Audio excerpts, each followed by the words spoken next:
In recent years, educators have been concerned about the Common Core state standards and other state standards that have indicated listening and speaking are just as important as reading and writing. This is good news because this is a long time coming. We've needed to attend to listening and speaking way before we have difficulties in reading and writing. The great thing is it ties oral language to the standards so that more educators are listening and thinking and attending to the oral language needs of the students. And if you haven't looked recently, our students are extremely diverse and they are not coming prepared. They're not coming to school prepared for the rigor of the oral language that's needed in schools.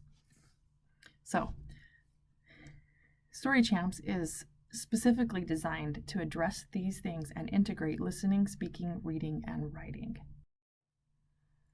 These are the domains and areas that the Common Core state standards say that elementary school children should have. They need to have strong vocabularies. They need to have great domain knowledge. They need to be able to write. They need to be able to understand and use informational discourse, and of course, comprehend what they read. To us and to the Common Core state standards, all of this is founded on a strong basis of oral narrative language. Oral narrative language is the basis upon which these things can be built. If children do not have a strong oral language foundation, all these other skills are more difficult for them to acquire and to use. Narrative language is considered a bridge between oral language and written language, which is the reason why it is such a great tool to use for teaching academic language. Narratives are personally relevant to children. We have personal and personally themed stories so that children can express and understand their own lives and their own identity. They're culturally relevant as well. The way in which families socialize children is through stories, and they learn their own customs and cultures through the stories, and we can use them to teach other cultures as well. They're academically relevant because narrative language is often used to assess children's overall skills. The problem is they're not always used to teach the overall academic language, primarily just to assess. Narrative language is also authentic, ubiquitous, and useful. The main parts of every story is called story grammar. These parts are the problem, action, or consequence, and they make up a basic episode. It's basically the plot of the story, and this is the structure that is reinforced and tested in American schools. Language complexity is also important. When telling stories, the storyteller must create a context for the listener almost exclusively through the use of sophisticated, complex language. Often this is called literate language. It's related to the syntax and grammar of the sentences used to tell the story. In one level, you can teach story structure, which is teaching storytelling, and on another level, you can teach the language needed to tell stories. Here are some examples of this language complexity and how these are similar to written language. Narrative language uses a lot of adverbs, subordinate clauses. This one is a temporal, like when he was walking. Elaborated noun phrases. That huge dog, that was scary. Huge was an elaborated noun phrase, and that was scary is also an elaborated noun phrase. Meta and linguistic verbs are used more often in narrative and written language. Conjunctions, even causal conjunctions, and dialogue. Story Champs is a comprehensive, multi-tiered intervention curriculum that helps educational teams promote the academic language of all students. Through engaging explicit instruction, students will develop a strong oral language foundation that is essential for school success. It promotes other aspects of academic language that are essential for school success through information retelling, vocabulary learning, and writing. The program is manualized and it's flexible. The major key features that make it an effective program are carefully structured stories, engaging visual materials, and explicit teaching procedures. Story Champs is comprised of 10 different levels of stories for their different sophistication levels so that it can work with children from preschool all the way up to 3rd grade and higher, depending on the language skills of the individual. There are 24 stories, And the first 12 stories are designed to teach the basic story structure. The stories 13 through 24 are blitz stories, and they are designed to introduce the more challenging language features that are more in line with the academic language of written language, and essential for students in kindergarten, first, second, third grade. These are all the materials, and the materials are covered in another section. But this is what the Story Champs 2.0 materials look like all together.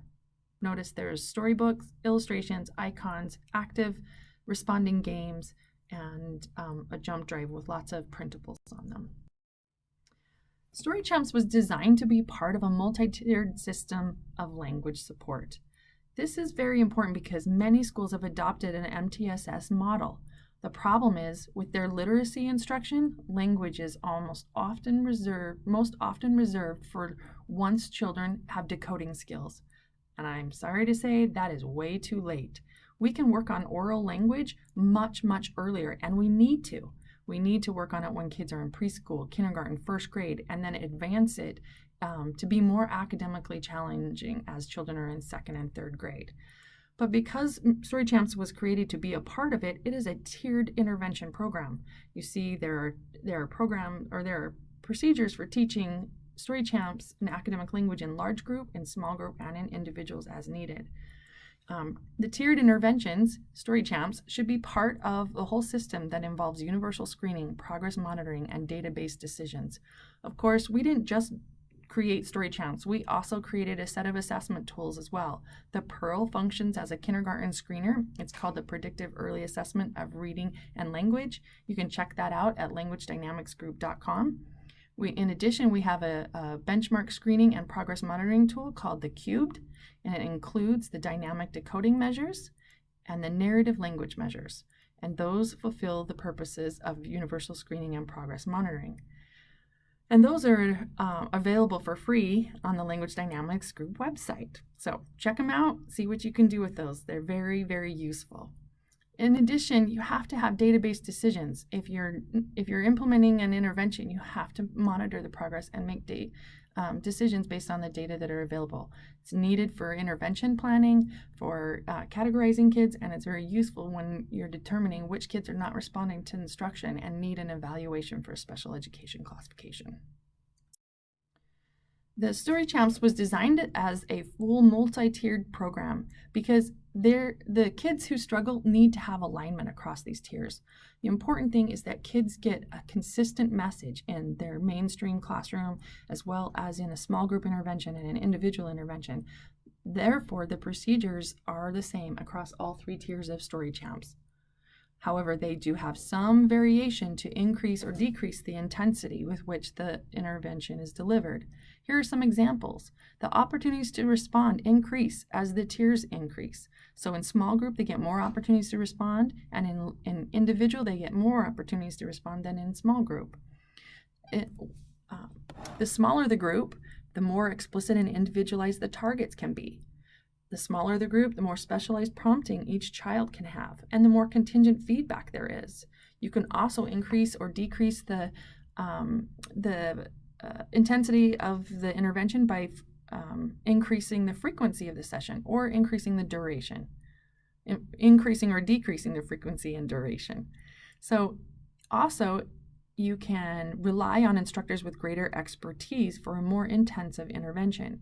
So paraprofessionals are useful, but I would suggest that you put your speech-language pathologist or a literacy coach or a teacher with the children with the most intensive needs. They're the ones that have the best training to give the best intensive support for kids with the greatest needs. The characteristics of effective instruction have been integral in the development of the teaching procedures for Story Champs. The teaching procedures are based on the effective teaching literature and principles of instruction that have a long history of research. One of these principles is multiple exemplar training. And what I mean by that is that we teach a meta-linguistic level of language through multiple exemplar training. We don't just use one story and repeat the story and have the kids retelling that same story over and over. That's not the point. The point is to teach them that stories have patterns and that there is a structure to those stories, and for them to learn the language needed to tell any kind of story. So that's the metalinguistic part. But if we repeat the stories, like say we do this, we repeat the story about Bryn and her chocolate bar 3 times in 1 week, all we're teaching is for the kids to memorize the story. That's not our goal. So we have 24 different stories to use for teaching the structure of the story as well as the language in it. And we also recommend that the concepts of the structure and the vocabulary and the language complexity gets infused throughout the day at school and at home to provide additional exemplars. And when children understand language at a metalinguistic level, they're far better able to generalize it to all other activities of their day. So we also have active responding games and peer tutoring built into the procedures at all levels. In the group, we have champ checks where they partner up and peer tutor each other. In addition to the language benefits, there are many social benefits for implementing peer tutoring. For small group, the story bingo, story sticks, and story cubes can be used to keep kids actively engaged while they're actively listening to their peer tell the story. These materials are discussed a little bit further in the materials section. We also have very specific prompt fading procedures and corrections. There are procedures for this, and we want to correct immediately, and we use a 2-step prompting procedure. First step is we ask an open-ended question. For example, how did he feel? And if the child has troubles with that, we come back with a model. We simply say, he was sad, right? So in that 2-step prompting, we make sure that we provide enough help and quick enough that we don't lose all the other kids in the group, because their attention may go somewhere else if we spend too much time with a single kid. And also that particular child gets the support they need and they're not embarrassed or frustrated because they don't know the answer. And we also don't start with the model because we want to build independence. We want to be able to fade the prompts as much as possible. We also have more explicit and flexible and individualized targets. This is absolutely essential for every kid to get what they need. In the same small group, I may have 3 or 4 kids, all with different needs. And in the Story Champs procedures, I can explicitly target individual things for each of those kids, like vocabulary for one, story structure for another. We're working on past tense of verbs for another kid. Those are all the possibilities are endless, but that's what's great about it, is we can have explicit, flexible, and individualized targets.